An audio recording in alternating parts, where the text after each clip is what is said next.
Section 1. In this section, you will hear a conversation between a visa officer and an applicant. First, you will have some time to read questions 1 to 5.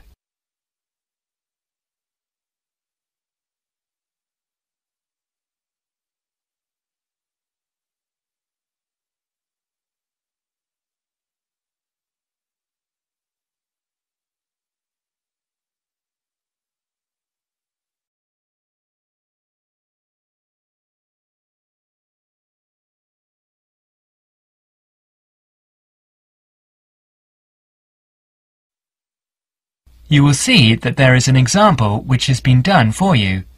On this occasion, only the conversation relating to this will be played first. Good morning, Visa Office. How can I help you? Good morning. I'd like to apply for a visa to Australia, please. Certainly, sir. I'll just get a form and then I'll need to take some details down. The applicant wants to apply for a visa to Australia, so the word Australia is provided in the space. Now we shall begin. You should answer questions as you listen, because you will not hear the recording a second time. Now listen carefully and answer questions 1 to 5. Good morning, Visa Office. How can I help you? Good morning. I'd like to apply for a visa to Australia, please. Certainly, sir. I'll just get a form and then I'll need to take some details down. OK, here we go. Right, can I have your name, please? Yes, it's Okamura, Kelly Okamura. And how do you spell that, please? K-E-L-L. No, your family name, please. Oh, sorry.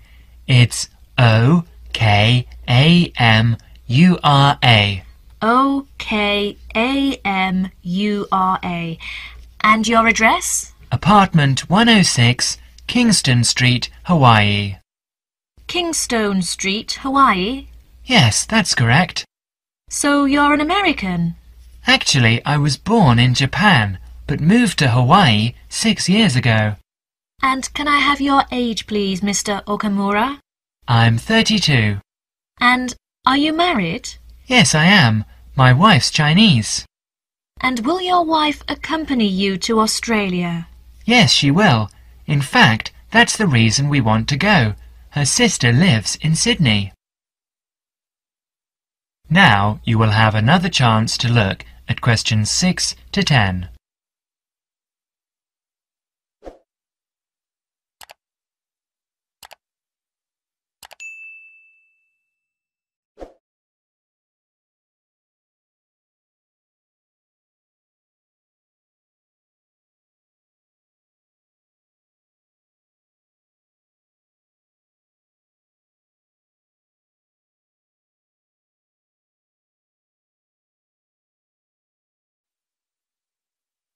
As the conversation continues, answer questions 6 to 10.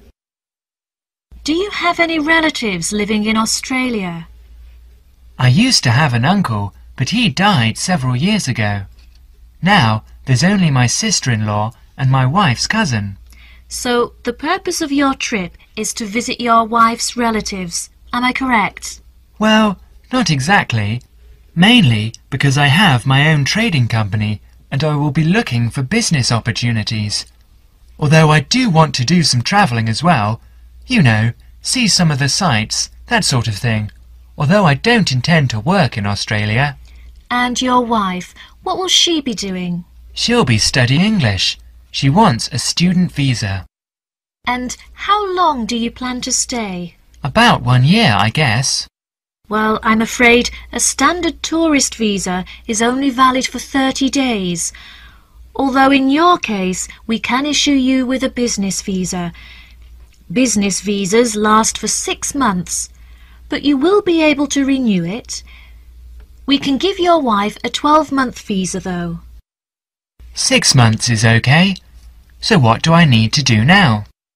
Come along to the office any time during weekdays, but it must be office hours. We close at 5:30. And bring along 2 passport-size photos, and your passport, of course. Your wife will also need 2 photos. So that's 4 passport-size photos in total. OK, thank you for your help. Bye. Bye. That is the end of section 1. You will have half a minute to check your answers.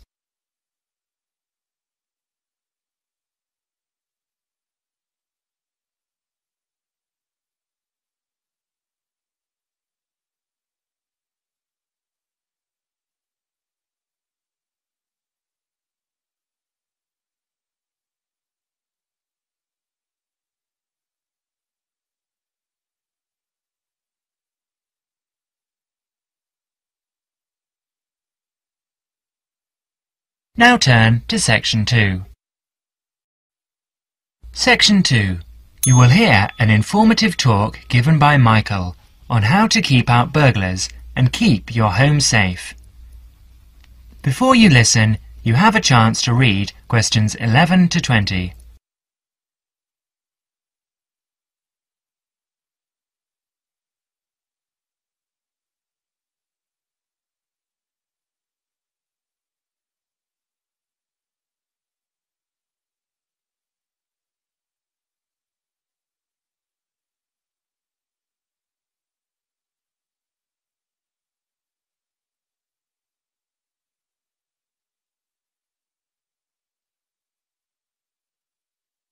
Listen to the first part of the talk carefully and answer questions 11 to 16.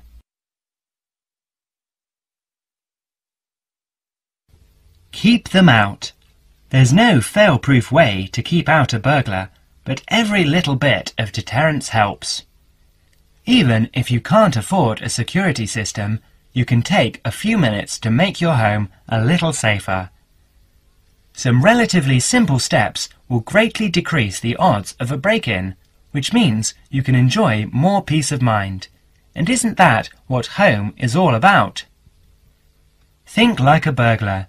If you were one, how would you get into your home? Evaluate your home from the inside and out, day and night. You might even try a mock break-in, trying window jambs and locks on the house's perimeter. To keep out a burglar, the first thing to do is to secure the windows. Though windows are relatively easy to break, the loud noise of shattering glass will deter a thief if you're near other houses. Don't leave your windows open during the night, whether you're at home or away. That's a common sense precaution, but a surprising number of people forget to do just that. Use a pick-proof locking device for your windows.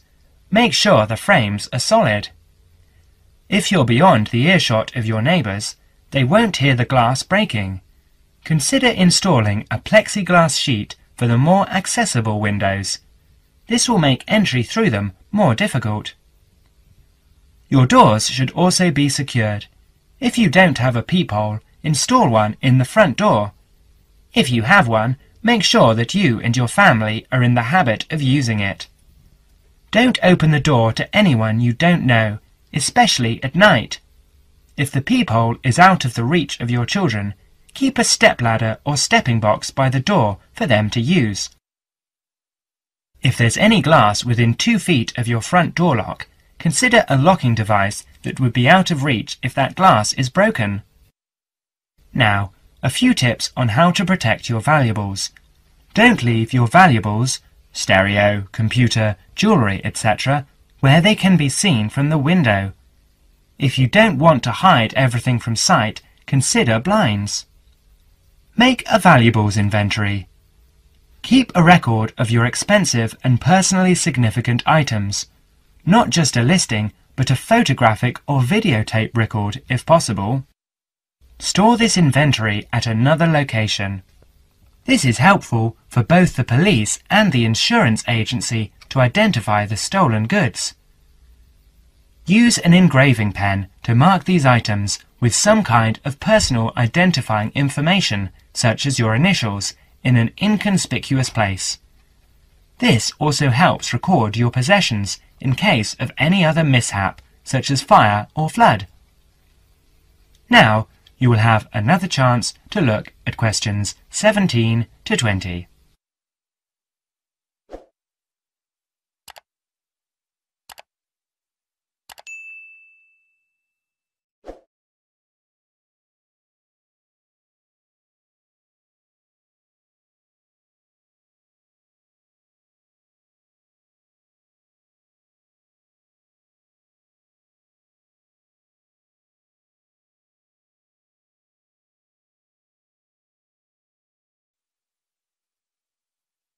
As the talk continues, answer questions 17 to 20.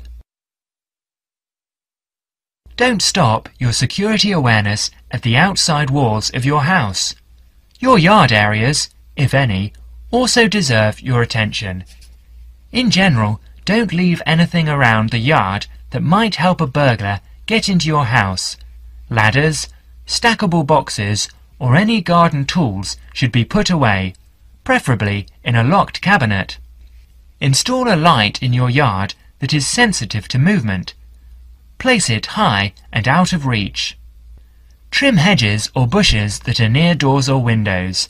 These can be good hiding places. Don't place outdoor furniture tables nearby the house. These could become an easy stepladder to the roof. When you are on vacation, create the occupancy illusion. Maybe you laughed at your mother for leaving the lights on and the radio playing while she left for vacation, but she had the right idea. Those steps aren't quite enough, so try these strategies. Buy electronic timers that turn lights on and off at different times. Hook up a timer to your TV for a few hours each evening. Turn the volumes up too. Not enough to annoy the neighbours, just enough that a lurker at the windowsill couldn't miss hearing it. Have your newspaper and mail delivery suspended. If you don't have time to do this, ask a neighbour to pick them up for you. Ask a neighbour to park in your driveway or parking place. Think about having someone house-sit your home. If he's a relative or friend, he may cost you no more than the contents of your refrigerator. You can also find professional house-sitters or house-sitting services that find someone to stay while you're away. Leave your shades as they are normally, or at least don't close up every one. One sign of a vacant house is closed shades during the day. Lock your garage door with a padlock. That is the end of section 2. You will have half a minute to check your answers.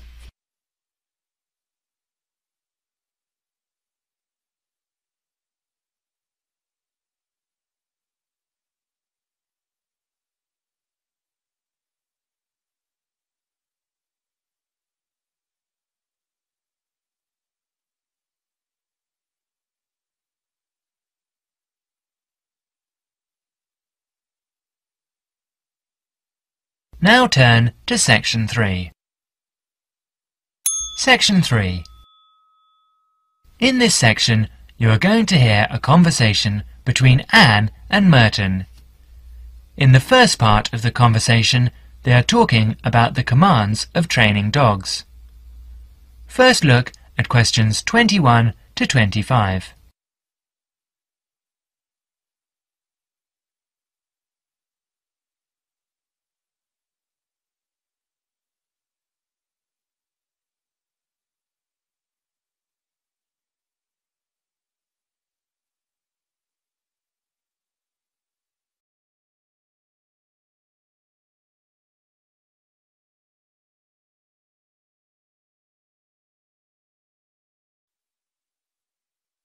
Now listen carefully and answer questions 21 to 25. So, that research paper we have to do next is the one about different styles of training dogs. How do you think you'll approach writing it?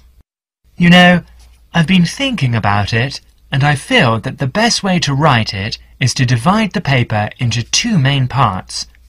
In the first part, would be analysing some examples of each style of training dogs. Right. First, what the styles are. After that, we can talk about how each style can be used so that the dogs learn something different from each one. Indeed. Maybe we could draw a chart and compare examples of each style of training, one at a time. So, the different kinds of training would be simple obedience training. There you would have things like teaching them to sit or stay in one place, and so on. Right.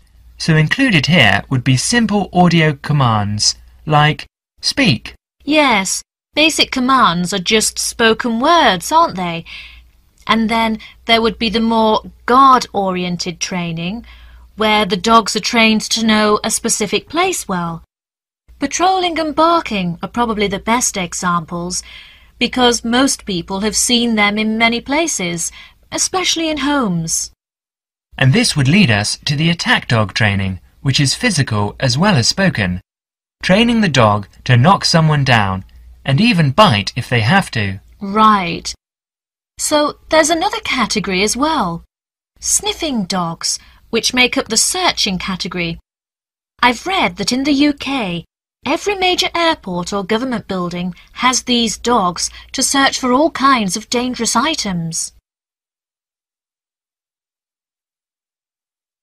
In the second part of the conversation, Anne and Merton. talk about all kinds of training and what kind of dog they are suitable for. You will have another chance to look at questions 26 to 30.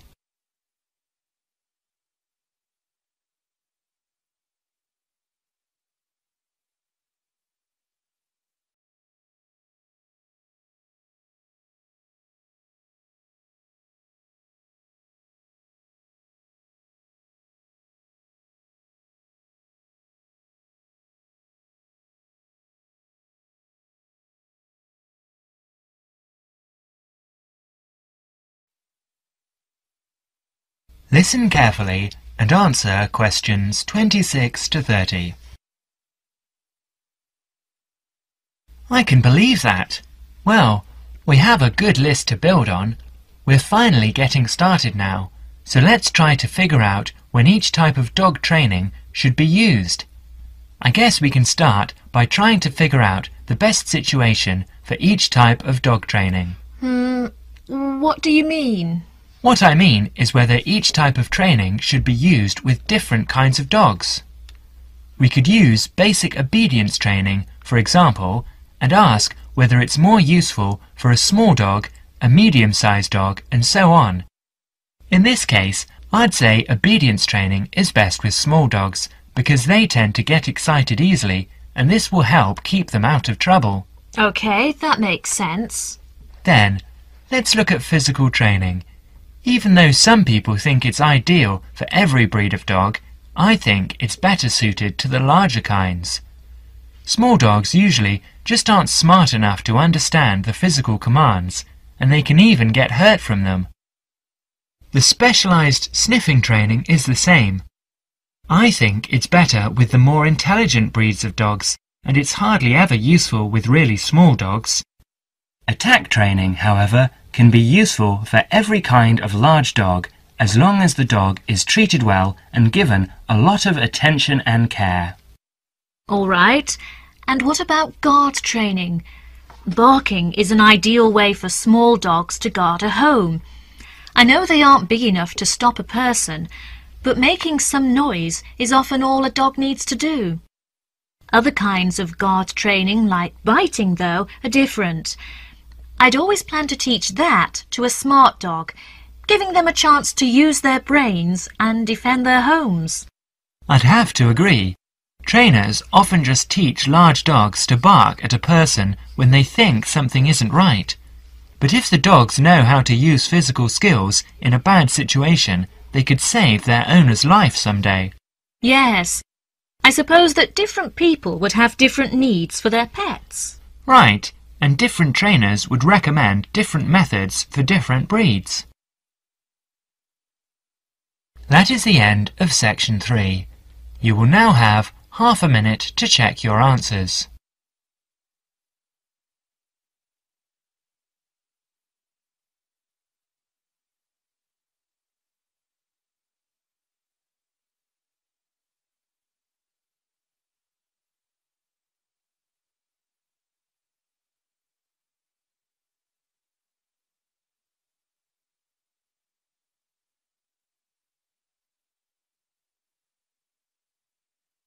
Now turn to Section 4.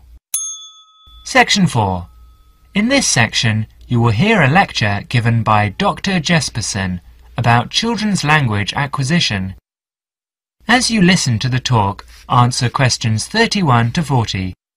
First, you will have some time to look at questions 31 to 40.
Now listen carefully and answer questions 31 to 40.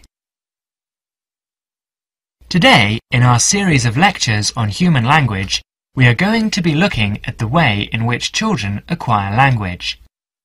The study of how people learn to speak has proved to be one of the most fascinating, important and complex branches of language study. So let's look at these three features in turn. Firstly, why is it fascinating? This stems from the natural interest people take in the developing abilities of young children. People are fascinated by the way in which children learn, particularly their own children.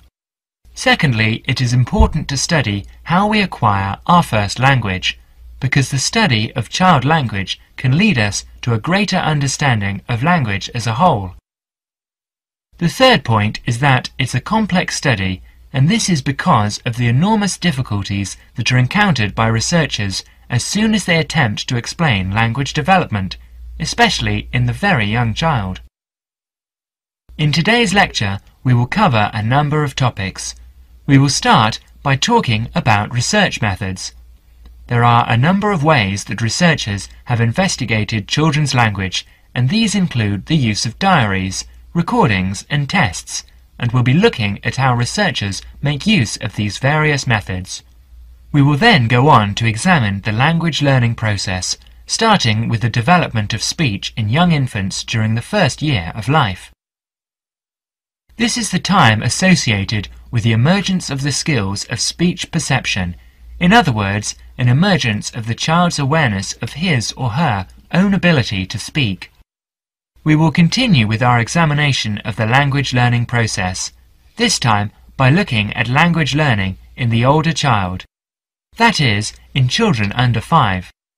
As they mature, it is possible to begin analysis in conventional linguistic terms, and so, in our analysis, we will look at phonological, grammatical and semantic development in preschool children.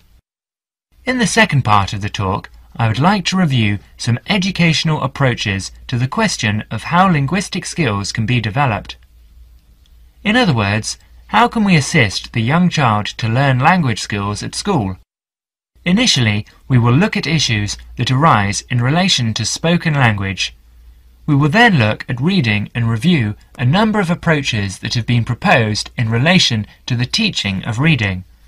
Finally, we will conclude today's talk with an account of current thinking about the most neglected area of all, the child's developing awareness of written language. That is the end of Section 4. You will now have half a minute to check your answers.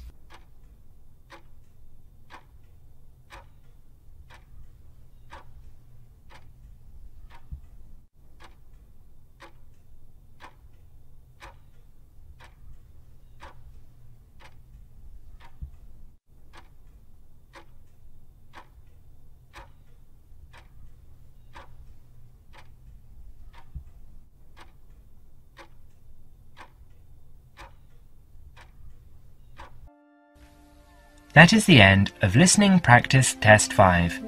At the end of the real test, you will have 10 minutes to transfer your answers to the listening answer sheet.